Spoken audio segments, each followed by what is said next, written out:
Bonjour à tous. Alors aujourd'hui on va attaquer quelque chose d'assez complexe. C'est quoi un virus? On va rester dans des choses simples car c'est une notion que tu vas seulement étudier en 6e secondaire. Alors si on regarde l'étymologie du mot virus, en fait ça vient du latin et ça veut dire poison. Donc ça t'annonce à peu près la couleur, même si la plupart des virus sont inoffensifs pour nous. Si on s'intéresse à la structure générale d'un virus, c'est quoi? C'est une coque protectrice qu'on appelle la capside. Là-dedans, il y a ce qu'on appelle le génome viral, l'information génétique. C'est de l'ADN ou de l'ARN.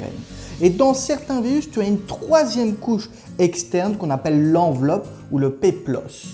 Alors, on ne va pas rentrer dans le détail, mais tous les virus n'ont pas la même forme. Si on prend celui qui suscite notre attention depuis quelque temps, pour l'instant, le coronavirus, on l'appelle comme ça parce qu'il a une forme de couronne.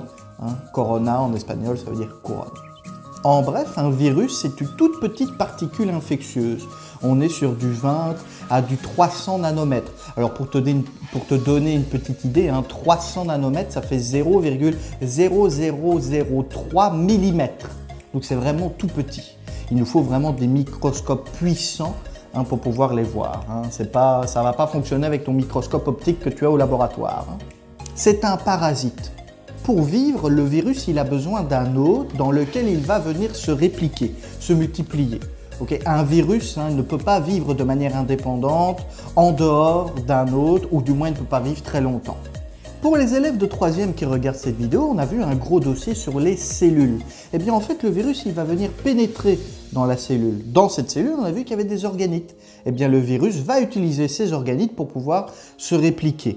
On dit qu'il va utiliser la machinerie cellulaire de la cellule hôte pour pouvoir se multiplier. Ces parasites ne sont pas des cellules, on dit que ce sont des eucaryotes, un terme un petit peu technique, voilà. Ce ne sont pas des cellules.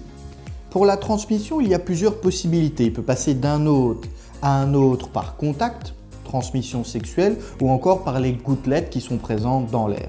Dans certains cas, je dis bien dans certains cas, il peut franchir la barrière d'espèces, comme la rage par exemple, donc passer d'un animal à l'homme. Pour se soigner, inutile de prendre des antibiotiques car ils n'ont aucun effet sur les virus. Tu dois prendre un antiviral ou alors tu dois prendre un vaccin. Et le meilleur remède, bien sûr, c'est lorsque ton organisme arrive à l'éliminer seul. #merci le système immunitaire. Et voilà qui termine donc cette vidéo sur la notion de virus. J'ai reçu quelques demandes, c'est pourquoi donc j'ai réalisé cette vidéo. Prenez soin de vous et à bientôt!